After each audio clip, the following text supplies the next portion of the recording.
Hello friends, आज का जो टॉपिक है वो है मौर्य एम्पायर, ये कह सकते हैं मौर्य डायनेस्टी। तो हमारी बुक में दे रखा है मौर्य डायनेस्टी। तो हम पढ़ेंगे मौर्य डायनेस्टी के बारे में। तो इससे पहले हमने पढ़ा है कि महाजनपद क्या होते हैं। तो अब जो टॉपिक दे रखा है हमें वो है मौर्य एम्पायर।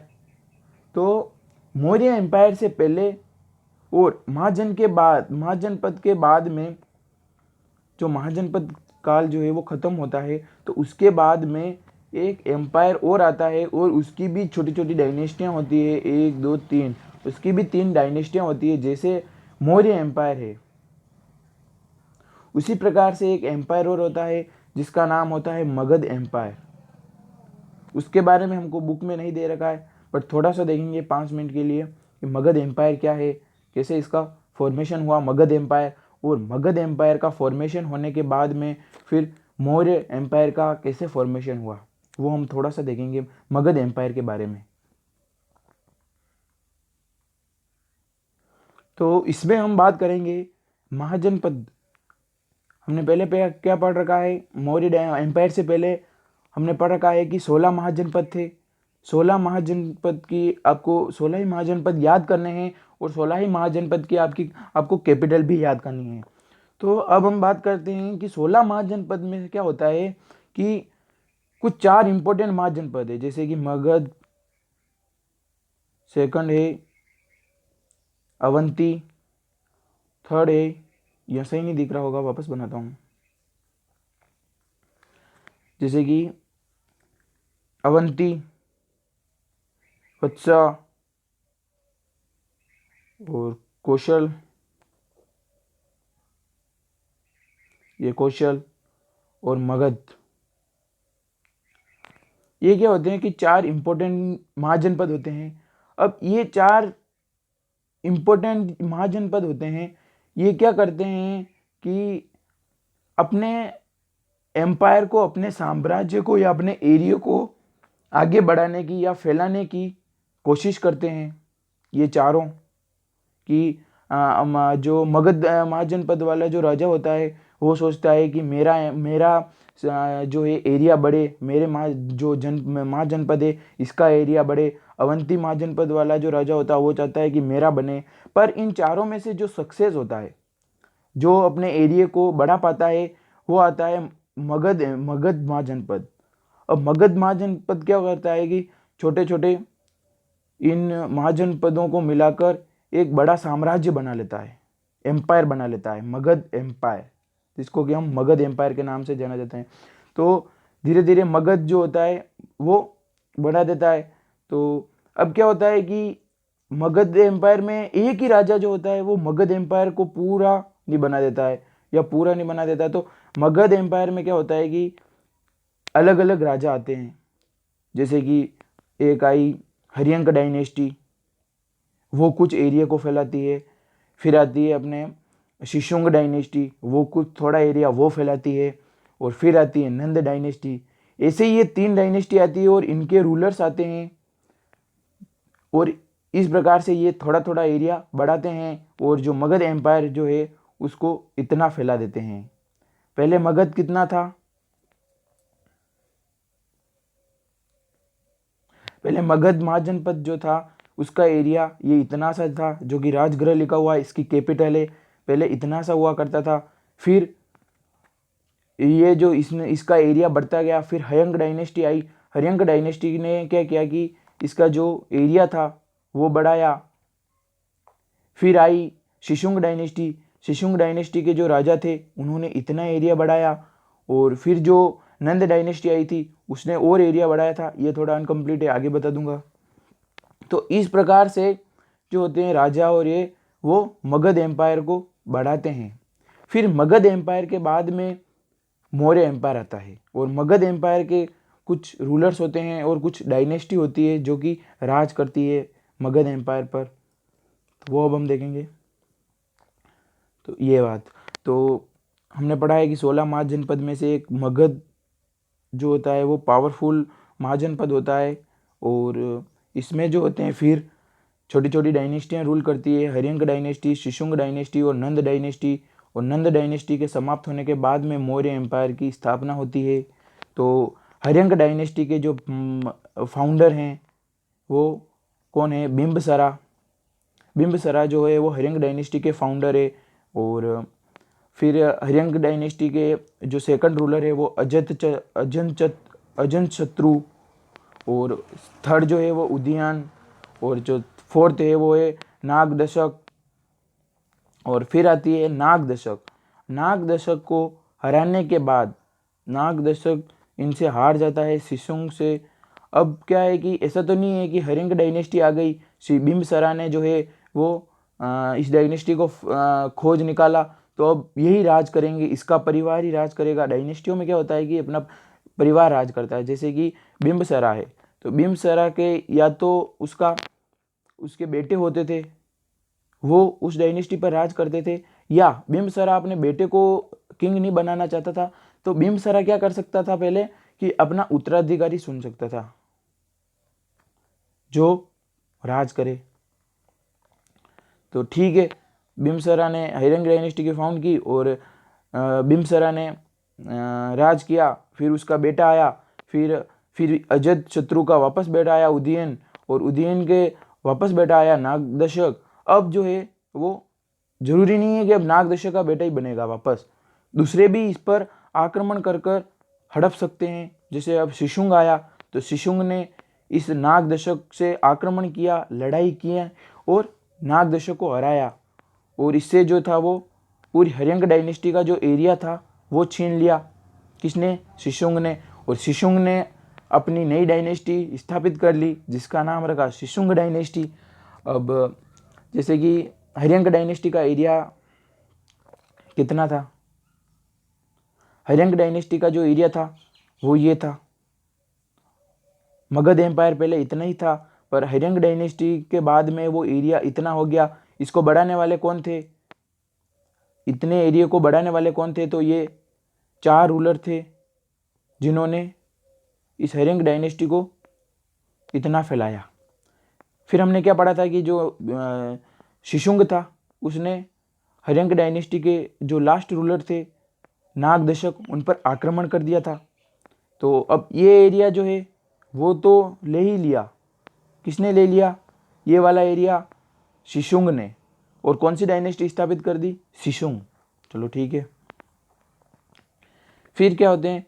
शिशुंग के बाद में इनके बेटे जो है वो बनते हैं, कौन होते हैं? वो होते हैं कलशोका। कलशोका इनके बेटे का नाम है। और ये जो है वो रूल करते हैं इस डायनेस्टी पर। बट फिर वापस क्या होता है कि अब जरूरी नहीं है कि इनके बेटे ही राज करेंगे या इनके उत्तराधिकारी करेंगे। अब क्या होता है कि एक महापद्म नंद आता है। महापद्म नंद जो होते हैं वो इन पर आक्रमण कर देते हैं और ये शिशुंग डायनेस्टी छीन लेते हैं। किससे? कलशोका से। कौन छीनते हैं? महापद्म नंद। ठीक है। और जितना भी एरिया, पहले कितना एरिया था? पहले हर्यंक डायनेस्टी का जो एरिया था वो ये था। फिर जो बाद में शिशुंग डायनेस्टी आई थी उसके जो 2 रूलर थे उन्होंने इस मगध एम्पायर को इतना फैला दिया, लड़ाई कर करके इतना फैला दिया। किसने? शिशुंग डायनेस्टी ने। सबसे पहले कितना एरिया था? सबसे पहले मगध का इतना एरिया था। फिर जो हर्यंक डायनेस्टी आई उसने मगध एम्पायर को इतना फैलाया। फिर जो शिशुंग डायनेस्टी आई थी उसने वापस ये का ये एरिया जो था ही मतलब छीना था। और बाद में जो मगध एम्पायर था उसको इतना फैलाया। अब कौन आता? अब कितना फैलाते हैं? तो अब आते हैं महापद्म नंद। अब ये क्या करते हैं? इनसे वो एरिया सारा छीन लेते हैं जितना भी इन दोनों ने फैलाया था, वो कलिशोका से ये छीन लेते हैं लड़ाई कर कर। फिर महापद्म नंद जो है वो अपनी एक नई डायनेस्टी की स्थापना कर लेते हैं जिसका नाम होता है नंद डायनेस्टी। ये दूसरों के सहारे क्यों जो है जिए? शिशुंग से इनका क्या नाता? तो अब ये क्या करते हैं कि सारी जो एरिया होता है वो हड़प लेते हैं और अपनी नई डायनेस्टी का नाम रख देते हैं नंद डायनेस्टी। अब महापद्म नंद जो होते हैं वो फर्स्ट रूलर होते हैं नंद डायनेस्टी के।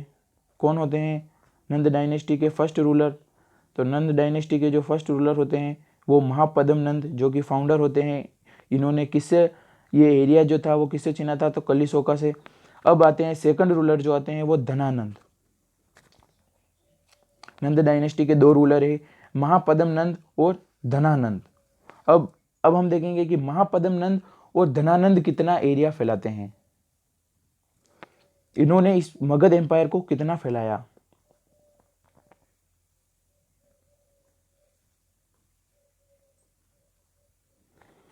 और जो नंद डायनेस्टी के जो रूलर है महापद्म नंद और धनानंद, इन्होंने इस मगध एम्पायर को इतना फैला दिया। जो नंद डायनेस्टी के जो महापद्म नंद थे, उन्होंने किसको हराया था, जो कलिशोका था उससे कुछ हिस्सा तो उस कलिशोका का था कुछ एरिया, और नंद डायनेस्टी ने, इन दोनों रूलर ने जो था कुछ एरिया और फैलाया और इतना बड़ा मगध एम्पायर बना दिया।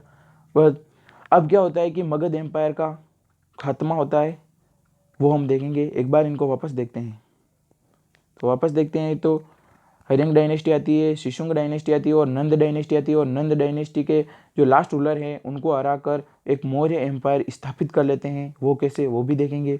तो हर्यंग डायनेस्टी के जो है वो 4 रूलर है, ये कुछ एरिया को बढ़ाते हैं। फिर इनके जो लास्ट हर्यंग डायनेस्टी का जो लास्ट रूलर होता है उसको हराकर शिशुंग अपनी नई डायनेस्टी स्थापित कर देते हैं और शिशुंग कुछ एरिया फैलाते हैं। और शिशुंग के जो वापस जो सक्सेसर होते हैं वो भी कुछ एरिया फैलाते हैं। अब कलिशोका को हराकर फिर महापद्म नंदन जो है वो अपनी नई डायनेस्टी जो है बना लेता है और कुछ एरिया जो है मगध एम्पायर का वो ये इंक्रीज करते हैं। फिर इनके जो रूलर आते हैं धनानंद, कुछ एरिया ये इंक्रीज करते हैं। और फिर लास्ट में क्या होता है कि धनानंद जो है वो चंद्रगुप्त से हार जाते हैं और चंद्रगुप्त अपनी एक नया एम्पायर स्थापित कर लेते हैं उसी एरिया पर, जिसका नाम होता है मौर्य एम्पायर। ठीक है, अब हम देखते हैं पिक्चर के थ्रू। तो सबसे पहले कौन सी आई, हर्यंग डायनेस्टी। हर्यंग डायनेस्टी से पहले एक मगध महाजनपद था। मगध महाजनपद पावरफुल महाजनपद था। तो अब इसमें क्या होती है कि डायनेस्टियाँ रूल करती है। तो सबसे पहले हर्यंग डायनेस्टी आई। हर्यंग डायनेस्टी ने इतना एरिया फैलाया, ठीक है, इतना एरिया कवर किया, जीता, लोगों से लड़ाइयाँ कर कर कर, जिसमें 4 रूलर थे। सबसे पहले बिंबसरा थे, ठीक है। फिर आती शिशुंग डायनेस्टी। शिशुंग डायनेस्टी के जो रूलर थे शिशुंग, उन्होंने किसको हराया था, जो ये डायनेस्टी हर्यंग डायनेस्टी का जो लास्ट रूलर था, हर्यंग डायनेस्टी के लास्ट रूलर को हराकर ये जो थे इन्होंने इस हर्यंग डायनेस्टी को छीना। और जो ये दोनों शिशुंग और कलिशोका जो है इन्होंने इस मगध एम्पायर को इतना और फैला दिया। इतना तो इनके पास पहले से था ही से, हर्यंग के पास से जो छीना था वो तो है ही से, वो जीता था। और इन्होंने जो है वो इतना एरिया फैला दिया। तो अब मगध एम्पायर इतना बड़ा बन गया है, ठीक है, इतना एरिया हो गया मगध एम्पायर का। अब आती है नंद डायनेस्टी। नंद डायनेस्टी के जो रूलर होते हैं वो महापद्म नंद और धनानंद। तो अब क्या करते हैं, महापद्म नंद किसको हराते हैं, जो हर्यंग डायनेस्टी का जो शिशुंग डायनेस्टी का जो लास्ट रूलर होता है उसको क्या करते हैं, महापद्म नंद जो है वो हराते हैं। किसको, कलिशोका को। कौन हराते हैं, महापद्म नंद। और इतना एरिया जो है वो अब कौन छीन लेता है, कलिशोका से महापद्म नंद।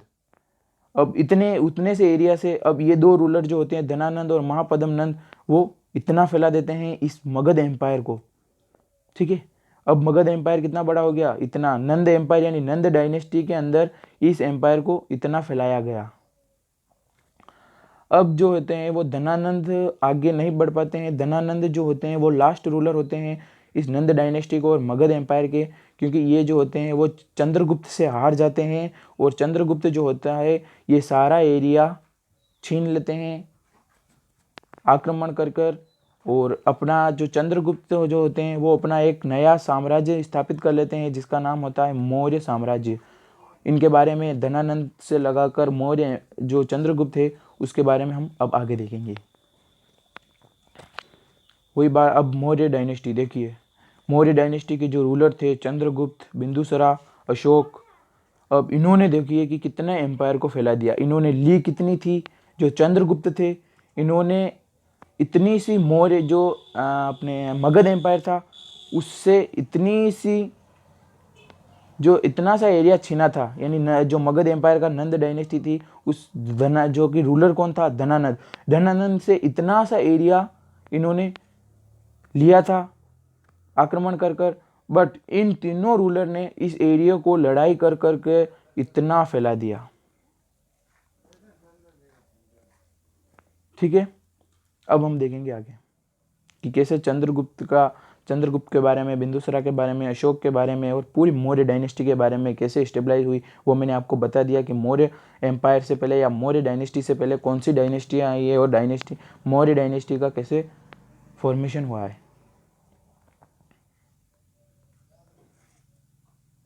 तो अब हम लौटते हैं हमारी बुक में जो दे रखा है वो, तो मौर्य एम्पायर यानी मौर्य साम्राज्य के बारे में अब देखेंगे, या कह सकते हैं मौर्य डायनेस्टी। तो ये हमने पढ़ ही लिया है। एंशिएंट इंडिया पहले जो थे वो महाजनपद यानी महाजनपद काल चलता था, उसमें जो मगध एम्पायर था, मगध महाजनपद था, वो मोस्ट पावरफुल जो महाजनपद निकला और इसने ये जो था वो एक साम्राज्य बन गया था। इसमें तीन डायनेस्टी ने रूल किया, हर्यंग डायनेस्टी, शिशुंग डायनेस्टी और नंद डायनेस्टी। और फिर जो नंद डायनेस्टी के जो लास्ट रूलर थे धनानंद, उनको हराकर उनको चंद्रगुप्त ने हराकर एक नई डायनेस्टी की स्थापना की या नए एम्पायर की डायनेस्टी जो स्थापना की, उसका नाम रखा मौर्य डायनेस्टी या कह सकते हैं मौर्य एम्पायर। और फिर मौर्य एम्पायर के बाद में कुछ और एम्पायर आते हैं जैसे शुंग एम्पायर, कनौज एम्पायर, गुप्त एम्पायर या डायनेस्टी या एम्पायर कुछ भी कह सकते हैं। डायनेस्टी का मतलब होता है वंश और जो एम्पायर का मतलब होता है साम्राज्य। अब हम देखते हैं कि स्टेबलाइजमेंट ऑफ मौर्य डायनेस्टी की स्थापना कैसे हुई है। Around 326 BC Dhanananda was the last ruler of Nand dynasty and ruling over Magadh. तो 326 BC के अराउंड जो धनानंद थे, जो कि नंद डायनेस्टी के लास्ट रूलर थे, कौन थे? हमने पढ़ा था कि नंद डायनेस्टी थी, तो नंद डायनेस्टी के जो रूलर थे वो कौन थे? फर्स्ट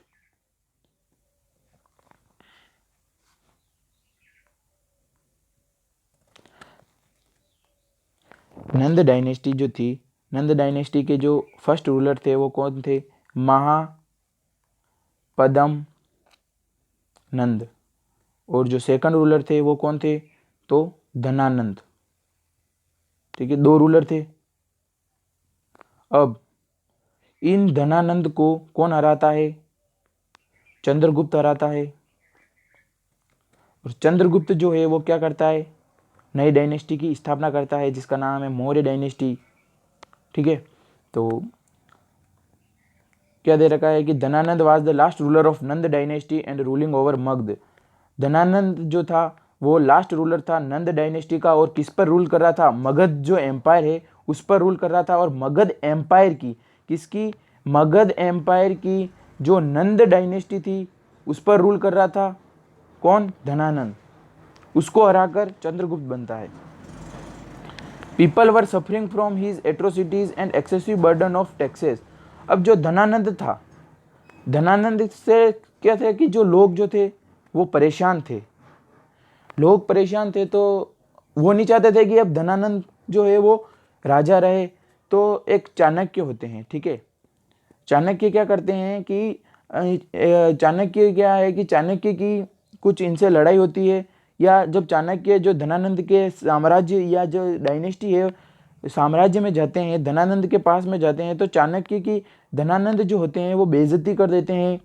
तो चाणक्य उसी समय से सोच लेता है कि अब तो मैं, चंद्रगुप्त की बात नहीं आ रही या चाणक्य की बात आ रही है, वापस बताता हूँ कि जो धनानंद था, ठीक है, धनानंद के साम्राज्य में चाणक्य आते हैं। चाणक्य नाम के आदमी थे पहले। तो चाणक्य धनानंद की जो एरिया था वहाँ पर जाते हैं और धनानंद से कुछ कहते हैं। तो धनानंद जो है, ये धनानंद, वो चाणक्य की बेइज्जती कर देते हैं। तो चाणक्य जो होते हैं वो ये निश्चित कर लेते हैं, यह सोच लेते हैं कि अब वो इस वंश को खत्म करके ही रहेंगे चाणक्य सोच लेते हैं। क्या सोच लेते हैं चाणक्य कि अब इस धनानंद जो डायनेस्टी है इसको खत्म करे बिना मैं सांस नहीं लूंगा। चाणक्य ऐसा सोच लेते हैं। तो अब चाणक्य खुद नहीं कर सकते हैं अकेले, तो चाणक्य क्या करते हैं कि एक आदमी को ढूंढते हैं। वो आदमी मिलता है इनको चंद्रगुप्त। चंद्रगुप्त मिलता है चाणक्य को। तो अब चंद्रगुप्त जो है वो चाणक्य की मदद से, चाणक्य जो जो कहते थे वो चंद्रगुप्त करते थे। तो चंद्रगुप्त जो है वो चाणक्य की हेल्प से, जो चंद्रगुप्त था उसने धनानंद को फाइनली हरा दिया। और सारा जो मगध एम्पायर था, जितना भी इन्होंने फैलाया था, वो चंद्रगुप्त ने छीन लिया आक्रमण करके। और चाणक्य जो थे वो सक्सेस हो गए। जो उन्होंने वादा किया था, उन्होंने जो निश्चित किया था कि मैं धनानंद डायनेस्टी को हटा के रहूँगा, तो उन्होंने ऐसा कर लिया। किसकी मदद से? चाणक्य की हेल्प लेकर, सॉरी चंद्रगुप्त की हेल्प लेकर। और चंद्रगुप्त ने फाइनली धनानंद डायनेस्टी को हरा दिया। और फिर जो रूलर बन जाते हैं, वो सारा साम्राज्य मगध एम्पायर जो था वो चंद्रगुप्त के पास में आ जाता। और चंद्रगुप्त जो है वो उस एम्पायर को नया नाम देते हैं मौर्य एम्पायर। थर्ड पॉइंट है, Kautilya student Chandragupta emerged and stabilize a new dynasty called Maurya dynasty. Kautilya के स्टूडेंट यानी चाणक्य, कौटिल्य का नाम चाणक्य है, चाणक्य भी कह सकते हैं या कौटिल्य भी कह सकते हैं। तो कौटिल्य के स्टूडेंट चंद्रगुप्त जो है वो एक नई डायनेस्टी इमर्ज करते हैं और एक स्टेबलाइज यानी स्थापना करते हैं, जिसका नाम होता है मौर्य डायनेस्टी या कह सकते हैं मौर्य एम्पायर। तो चंद्रगुप्त किसको हरा कर करते हैं? जो नंद डायनेस्टी का लास्ट रूलर होता है धनानंद, उसको हरा देते हैं और उससे सारा एरिया जो होता है वो छीन लेते हैं। कौन? चंद्रगुप्त। और नई डायनेस्टी की उसी एरिया को नए नाम देते हैं, जिसका नाम होता है मौर्य डायनेस्टी। अब जो इम्पोर्टेंट रूलर हैं, रूलर तो बहुत है मौर्य डायनेस्टी के, बट इम्पोर्टेंट रूलर जो है वो है चंद्रगुप्त मौर्य, बिंदुसार और अशोक। ये जो होते हैं वो इम्पोर्टेंट रूलर होते हैं मौर्य डायनेस्टी के। जो सारे रूलर हैं वो ये है चंद्रगुप्त, बिंदुसार, अशोक, दशरथ, शतधन्वन, देववर्मन, सलीशुका, संप्रति, वृहद्रथ। और जो लास्ट रूलर होते हैं वो वृहद्रथ होते हैं। और ये जो होते हैं वो पुष्यमित्र शुंग से हार जाते हैं, वृहद्रथ। और फिर जो है पुष्यमित्र शुंग जो होते हैं वो एक नई डायनेस्टी की स्थापना करते हैं, जिसका नाम होता है शुंग डायनेस्टी। और जो मौर्य डायनेस्टी होती है वो अब खत्म हो जाती है, नई डायनेस्टी आ जाती है वृहद्रथ के बाद में। वृहद्रथ जो होते हैं वो हार जाते हैं पुष्यमित्र शुंग से। और पुष्यमित्र शुंग कैसे जीतते हैं, कैसे डायनेस्टी छीनते हैं? तो उनसे लड़ाई कर आक्रमण कर जो मौर्य डायनेस्टी का जो पूरा एरिया था वो पुष्यमित्र शुंग ले लेते हैं। तो अब जो हम पढ़ेंगे वो पढ़ेंगे चंद्रगुप्त के बारे में, बिंदुसार के बारे में और अशोक के बारे में, जो कि हमारे बुक में दिया हुआ है।